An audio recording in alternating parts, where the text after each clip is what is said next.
Assalamualaikum warahmatullahi wabarakatuh. Perkenalkan, nama saya Rehna Oktaruta dengan NIM 2107307 Prodi Pendidikan Teknik Otomotif.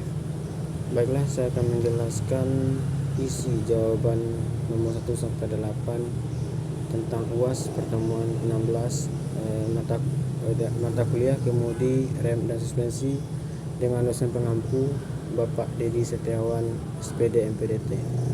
Baik, saya akan membahas jawaban yang pertama. Soalnya, tuliskan nama dan komposisi komponen jenis atau tipe dan cara kerja pada rem cakram beserta gambarnya.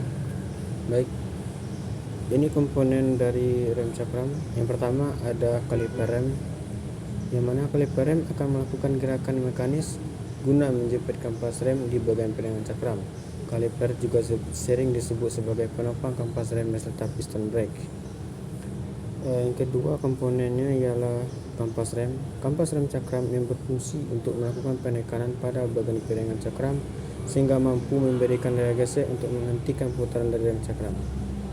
Komponen ketiga ada piringan cakram, yang mana fungsinya sebagai media yang akan dijepit atau ditekan oleh kampas rem.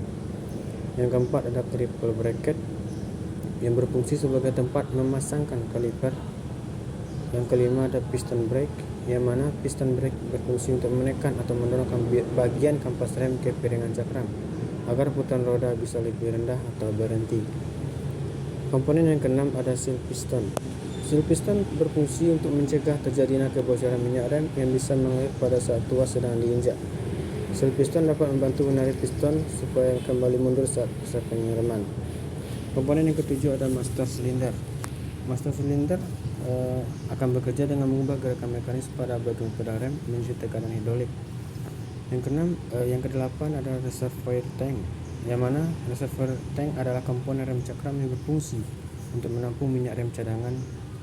Yang kesembilan adalah minyak rem atau brake fluid, yang mana berfungsi sebagai media penghantar yang mampu menghasilkan tenaga dorong dari pedal rem ke bagian kaliper. Komponen yang ke-10 ada booster rem. Booster rem berfungsi sebagai asis yang bisa membantu meringankan tenaga penekanan pedal rem tanpa harus mengurangi daya pengereman. Komponen yang ke-11 ada selang hidrolik, yang mana selang hidrolik merupakan salah satu komponen yang ada dalam cakram rem, karena selang hidrolik akan melakukan distribusi minyak rem ke berbagai kaliper rem dengan tekanan hidrolik yang berlangsung. Komponen yang ke-12 adalah pedal rem, yang mana pedal rem adalah komponen rem cakram yang berfungsi untuk membantu mengaktifkan sistem pengereman sebuah kendaraan. Berikut tipe rem cakram berdasarkan mekanisme kerjanya. Satu adalah rem cakram mekanis. Rem cakram mekanis adalah sistem pengereman yang menggunakan kabel untuk menghubungkan energi dari tuas rem kaliper rem. Tipe ini digunakan untuk sepeda karena desainnya simpel dan sangat hemat tempat. Sementara itu pada kendaraan bermotor, karena gaya pengereman jauh lebih kecil, jenis mekanis tidak disarankan. Oleh karena itu kurang aman digunakan pada kendaraan berkecepatan tinggi. Yang kedua adalah tipe rem cakram hidrolik. Rem hidrolik adalah sistem pengereman yang menggunakan cairan untuk mentransfer tenaga dari tuas ke kaliper rem. Rem hidrolik bekerja dengan menggunakan hukum Pascal. Keuntungan dari rem hidrolik ini adalah sangat efektif dalam mentransmisikan tenaga. Berikut tipe rem cakram berdasarkan kaliper. Yang pertama, tipe fixed kaliper. Rem cakram tipe fixed kaliper mengacu pada rem cakram dengan kaliper tetap. Disebut kaliper tetap karena posisi tidak akan berubah saat bekerja, baik saat melakukan pengereman maupun tidak. Yang kedua ada tipe floating kaliper.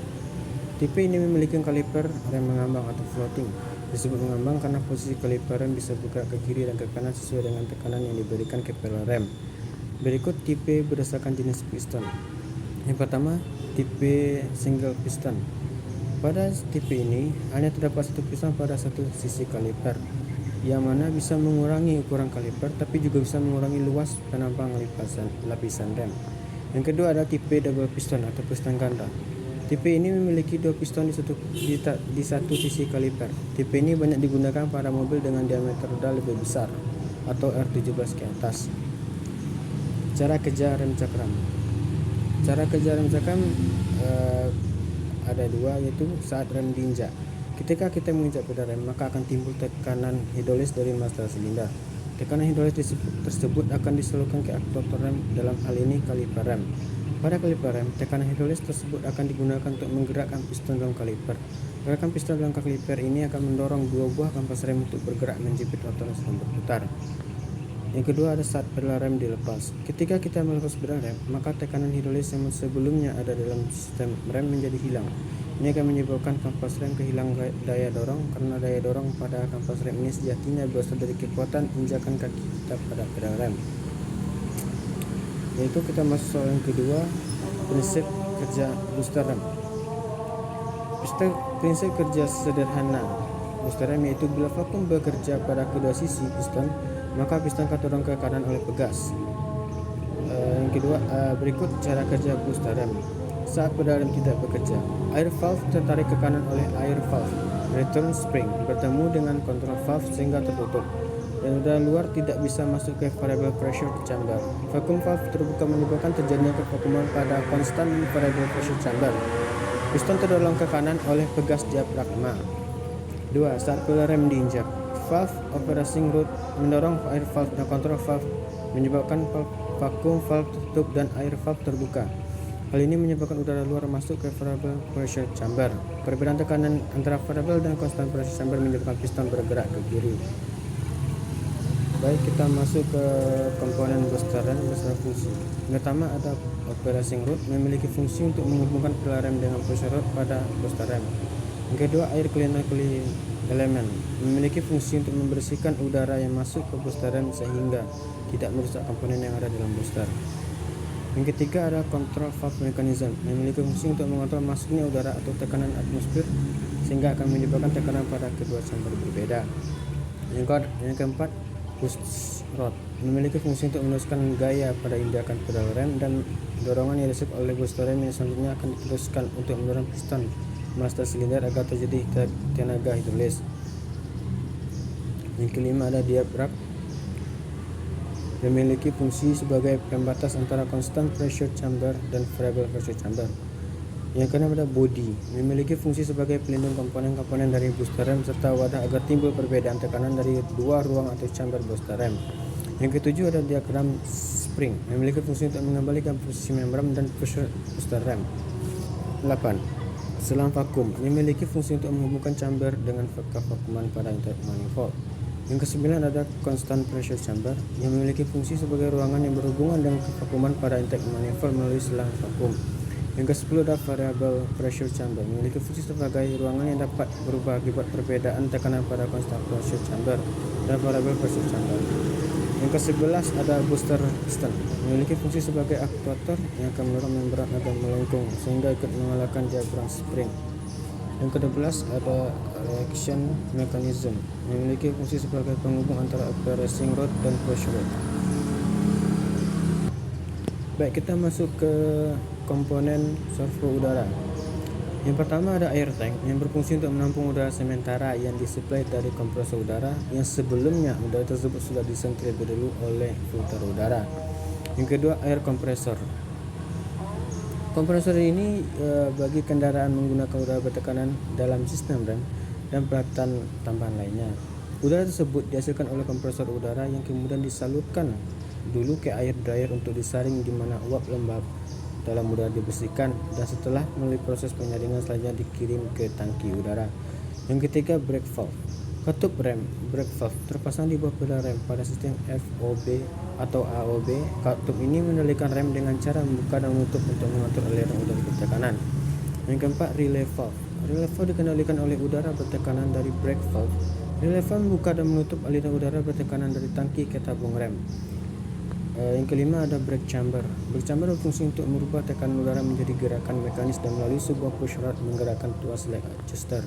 Yang keenam adalah air dryer. Air dryer berfungsi untuk menyaring kelembaban udara sebelum udara masuk ke tangki udara. Di air dryer ini antara air dan kotoran disaring terlebih dahulu agar udara yang masuk ke air tank benar-benar bersih. Baik, kita masuk ke cara kerja rem angin. Pada saat mesin hidup, kompresor akan mengkompresikan udara luar dan menyuplai udara bertekanan tersebut ke air tank sehingga tekanan udara di air tank meningkat. Saat tekanan melebihi batas maksimal, atau kurang lebih 840 kilopascal, secara otomatis rem akan membuang udara dari kompresor tersebut ke atmosfer. Pada saat tekanan udara di bawah 740 kilopascal, maka kompresor kembali menyuplai udara bertekanan ke air tank. Begitu seterusnya. Pada saat pedal rem diinjak, maka piston pada mekanisme brake chamber akan mendorong pelunggar sehingga membuka saluran menuju brake chamber dan menutup release valve. Pada brake chamber, tekanan angin ini diubah menjadi gerakan mekanis. Tuas brake chamber akan menekan brake leaning sehingga terjadi gesekan antara brake leaning dengan drum brake. Akibatnya kendaraan akan diperlambat putarannya atau bahkan berhenti. Kita masuk ke cara kerja pada saat pedal rem dilepas. Maka pelunggar pada mekanisme brake chamber akan terdorong ke atas oleh return spring. Akibatnya brake valve tertutup dan release valve terbuka, sehingga tekanan dari air tank dihentikan dan tekanan di dalam brake chamber berbalik ke release valve untuk dibuang ke atmosfer. Tekanan di dalam brake chamber sama dengan tekanan atmosfer. Dengan bantuan return spring, tuas brake chamber kembali ke posisi semula akibat rem bebas. Baik, kita masuk ke soal nomor 3 dengan jawabannya sebagai berikut. Gangguan pada rem servo dan cara perbaikannya. Gangguan pada rem servo biasanya kemudi yang bergetar saat kita mengerem. Penyebabnya ketika kendaraan melaju dengan kecepatan cukup tinggi, kemudian kita hanya menginjak rem, akan terasa getaran yang tidak seperti biasa pada kemudi. Getaran ini disebabkan oleh beberapa hal. Salah satunya adalah rem cakra mobil sudah terrata karena memang sudah memasuki masa pakai. Yang kedua, ada mobil yang condong ke satu sisi. Mobil yang condong ke satu sisi artinya memang kita sudah kehilangan kendali pada mobil. Ini menjadi salah satu tanda bahwa rem mobil sudah bermasalah. Segera disarankan untuk membawa ke bengkel servis rem untuk ditangani. Selanjutnya kita masuk ke pedal terlalu ringan. Yang disebabkan oleh rem mobil yang bolong. Hati-hati, terjadi kecelakaan apabila jelenggang menurun. Rem bolong ini bisa disebabkan oleh beberapa hal. Kebocoran pada sistem pengereman pada silinder eksternal maupun internal menjadi salah satu faktornya. Seluruh mobil bergetar saat rem. Jika mobil bergetar saat pengereman, bisa jadi itu tanda bahwa rem belakang mobil sedang bermasalah.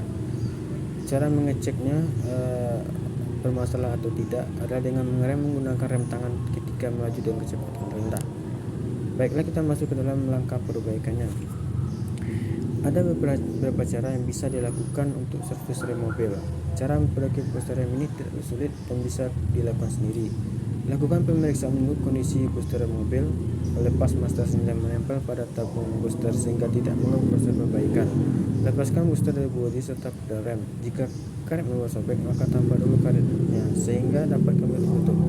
Setelah selesai menambal, kamu bisa memasangkan kembali komponen-komponen yang kamu lepas sebelum dilepas semula. Kemudian lakukan uji kendaraan untuk memastikan kondisi sudah benar. Baik, kita masuk ke soal nomor 4 yang menjelaskan tentang sistem suspensi. Baik, komponen sistem suspensi berikut komponen sistem suspensi beserta fungsinya. Yang pertama ada pegas. Pegas berfungsi sebagai penyerap berbagai getaran atau kejutan yang dihasilkan dari gesekan antara roda-roda mobil dengan jalan. Yang kedua ada shock absorber, yang mana shock absorber atau peredam kejut ini berfungsi sebagai pembantu dalam meredamkan oksilasi atau gerakan naik turun yang ditimbulkan oleh pegas saat sedang menyerap getaran. Yang ketiga ada ball joint, yang berfungsi untuk menerima beban lateral atau horizontal dan akan berguna sebagai sumbu putaran. Yang keempat ada stabilizer bar, yang mana komponen ini berfungsi sebagai menjaga keseimbangan bodi mobil saat berbelok. Yang kelima ada bumper. Bumpernya terdiri dari dua, yaitu bonding dan rebonding. Bumper bonding berfungsi untuk mengerutkan kendaraan, sedangkan rebonding bumper berfungsi sebagai saat kendaraan dalam posisi yang mengambang. Yang keenam adalah lateral control rod. Komponen ini tidak bisa dianggap remeh peranannya dalam sebuah mobil, dan komponen ini pasti ada di semua jenis mobil. Pemasangan komponen ini dilakukan di antara aksel dan bodi mobil. Yang ketujuh ada upper dan lower, yang mana komponen ini berfungsi menghubungkan antara bodi mobil dengan bagian kanan rem. Karena rodanya terpasang di belakang arm, pada dasarnya tidak semua suspensi dari mobil memiliki upper arm, karena ada juga yang memakai lower arm. Yang 8, strut bar. Strut bar adalah komponen sistem yang memiliki fungsi buat menahan lawan arm. Supaya kemiringan roda depan dapat terjaga dengan baik, pada bagian sisi kemudi, maka setir bisa berbelok dengan sendirinya pada saat posisi mobil sedang lurus sesudah berbelok. Yang ke-9 adalah knuckle arm. Knuckle arm adalah komponen dalam suspensi yang ada pada bagian depan roda mobil dan kerjanya akan berputar secara terus-menerus pada poros spindle yang berasal dari knuckle arm. Jenis atau tipe sistem suspensi. 1. Suspensi rigid, yang mana sistem ini adalah jenis sistem peredam goncangan pada kendaraan dengan tipikal dua roda terhubung dalam satu lateral rod. Suspensi ini adalah satu jenis suspensi yang biasanya diletakkan pada bagian belakang mobil, dan ciri utama suspensi ini yaitu memiliki roda di bagian belakang kiri dan kanan. Kedua roda dihubungkan menjadi satu poros yang biasa disebut dengan gardan. Yang kedua kita masuk suspensi independen. Suspensi independen merupakan suspensi yang didesain khusus karena roda kanan dan kiri di bagian belakang tidak dihubungkan secara langsung, dan keduanya dihubungkan dengan sendi-sendi aksel. Baiklah, kita masuk ke bagian kelima, soal kelima, yaitu diagnosa kerusakan pada sistem suspensi. Kerusakan yang bisa terjadinya itu suspensi tak lurus. Maka langkah perbaikan yang kita harus lakukan adalah lakukan sporing atau meluruskan dudukan rodanya. Kerusakan kedua adalah shock breaker bocor, yaitu langkah perbaikannya yaitu periksa komponen yang menyebabkan shock breaker dan lakukan penggantian seal atau komponen yang halus lainnya. Kerusakan yang ketiga ada karet pegas rusak, dan langkah perbaikannya yaitu periksa pegas atau komponen-komponen daripada pegas itu. Bila terdapat kebocoran atau aus pada karet pegas, maka lakukan penggantian. Kerusakan ball joint rusak. Perbaikannya adalah olesi gemuk apabila memungkinkan. Jika kerusakannya parah, silakan lakukan pergantian ball joint yang baru. Masuk kerusakan yang kelima ialah kontrol arm rusak. Jika kontrol arm rusak, maka lakukan pergantian dengan kontrol arm yang baru. Kerusakan yang keenam, karet stabilizer aus. Jika karet stabilizer aus, maka lakukan pengecekan. Apabila mungkin untuk ditambal atau ditambah untuk mengganjalnya, dilakukan dengan gambar-gambarnya. Baik, kita masuk yang soal ke-6, yaitu sistem perbedaan sistem penggerak roda depan dan sistem penggerak roda belakang. Sistem penggerak roda depan mobil yang pada umumnya digunakan pada mobil di Indonesia adalah sistem penggerak roda depan. Artinya, tenaga yang dihasilkan oleh mesin diantarkan sistem transmisi roda depan. Kebalikan dari sistem penggerak roda depan ialah sistem penggerak roda belakang, yang mana menggunakan gardan sebagai penghubung tenaganya. Tenaga yang dihasilkan oleh mesin akan diantarkan melalui gardan ke roda belakang. Lalu kita masuk yang ke-7 ialah tentang ban atau roda. Kita masuk ke komponennya. Berikut komponen beserta fungsi pada ban atau roda kendaraan. Yang pertama ialah tread, yang mana berfungsi untuk melindungi ban dari benturan atau tusukan bebatuan yang bisa merusak ban. Yang kedua ada carcas atau casing, adalah sama, yaitu lapisan benang berbentuk ban dan merupakan rangka ban yang menahan udara bertekanan tinggi agar bisa menyangga ban. Yang ketiga ada belt atau breaker, adalah yang mana lapisan benang yang diletakkan antara bagian tread dan casing. Yang keempat ada bed, adalah sebuah kawat yang menjadi satu dan dikelilingi oleh karet ban yang fungsinya untuk melekat pada bagian pelet. Yang kelima ada inner atau liner, adalah lapisan luar pada bagian dalam ban. Liner pada ban tubuh berfungsi untuk sebagai pengganti ban dalam. Yang keenam ada sidewall, adalah lapisan ban yang ada di samping ban. Tujuannya adalah untuk melindungi atau menutup kas-kas ban. Jenis-jenis ban. Yang pertama ada ban bias. Ban bias ini mempunyai rangka yang terdiri dari berlapis-lapis ban tekstil berupa nilon yang disusun saling silang. Lapisan tekstil tersebut terdiri dari 10, 12, 14, 16 atau lebih lapis 1,1, 3, 5 dan seterusnya pada satu arah. Sedangkan lapisan lainnya 2, 4, 6 pada arah yang berlawanan. Pada konstruksi ini, rangka pada bagian mahkota ban merupakan satu kesatuan dengan bagian samping atau sidewall. Dengan demikian, pada saat ban bergerak, maka bagian tapak akan mengalami pergerakan mengikuti pelenturan ban, mengakibatkan perubahan luas kontak ban dengan permukaan jalan. Itu jenis kedua adalah ban radial. Konstruksi ban radial mempunyai rangka yang terbuat dari satu lapisan ban kawat baja yang direntangkan dari bed atau bibir ban ke bed dengan sudut 90% terhadap arah pergerakan ban dan relatif radial terhadap titik tengah ban. Pada bagian crown atau mahkota ban mempunyai beberapa lembar lapisan stabilisator yang juga berfungsi sebagai pelindung. Dengan bentuk konstruksi ini, maka bagian tapak ban akan bekerja secara terpisah sehingga pergerakan sidewall tidak mempengaruhi kerja bagian tapak ban. Kita masuk cara membaca kode pada ban atau roda. 3 angka depan sebagai kode ketebalan. Sebagai contoh, cara baca ukuran ban mobil, kita akan menggunakan kode 205/65R15 95H. Pada bagian awal kode, Anda dapat melihat angka 205. 3 angka paling depan pada ban tersebut menunjukkan tingkat ketebalan dinding ban dalam ukuran milimeter ketika dipasang pelek. Yang kedua, ada 2 angka setelah garis miring adalah rasio ban. Setelah 3 angka paling depan, kita akan menemukan garis miring sebagai pemisah kode. 2 angka setelah garis miring yaitu 65 yang merupakan rasio ban. Kode rasio ban artinya presentasi tinggi ban terhadap ketebalannya. Bagian 3, huruf di tengah sebagai kode konstruksi ban. Tidak hanya angka, kode ban juga terdiri dari huruf yang letaknya di tengah dan paling akhir. Huruf yang berada di tengah kode yaitu R merupakan kode konstruksi ban. Kode huruf R merupakan kepanjangan dari kata radial. 4. 2 angka setelah huruf adalah kode lebar diameter. 2 angka yang muncul di belakang huruf yaitu 15 adalah kode penunjuk lebar diameter velg ban dalam satuan inci. Cara baca ukuran ban mobil ini mudah saja. Jika ingin tahu diameter velg ban, Anda hanya perlu cek 2 angka setelah huruf yang berada di tengah. Semakin besar angkanya, maka semakin besar ukuran velg yang terpasang pada ban. Kelima, 2 angka terakhir adalah kode batas beban tumpuan. Masih dengan kode yang sama, contoh cara baca ukuran ban. Kini berlaku 2 angka paling akhir sebelum kode huruf. 2 angka tersebut ialah 95. Kode batas beban tumpuan yang mampu ditopang oleh masing-masing ban. Jika ban mobil Anda memiliki kode angka 95 sebagai batas beban tumpuan, itu berarti kendaraan tersebut mampu menahan beban tumpuan total 690 kg. Contoh kode batas beban tumpuan dan total bobot yang dapat gampang. Kode 70 berarti 335 kg. Kode 75 berarti beban maksimalnya 387 kg. Kode 80 berarti beban maksimal 450 kg, dan seterusnya. Yang keenam adalah 10 terakhir adalah kode speed rating.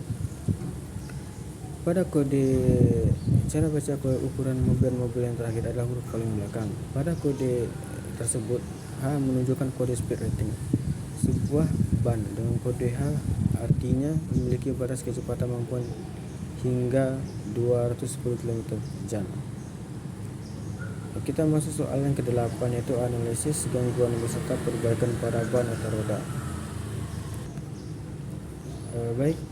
Kerusakan atau gangguan pada ban, peyang atau pelek yang tidak melangkah sesuai presisi.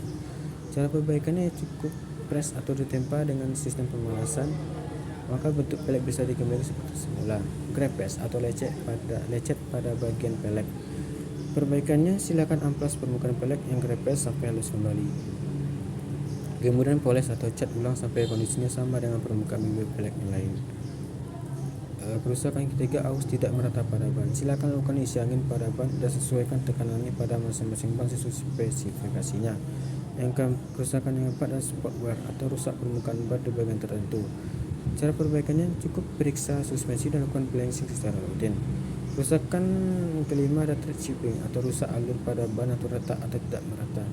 Cara perbaikannya cukup mudah. Pastikan ban sesuai dengan medan yang ditempuh dan lakukan pergantian ban sesuai medan atau jalan yang ditempuh. Kerusakan yang keenam yaitu cut burst atau ban rusak parah atau robek. Perbaikannya cukup ganti ban lalu bertekanan angin sesuai spesifikasinya. Baiklah, itulah penjelasan dari saya tentang jawaban UAS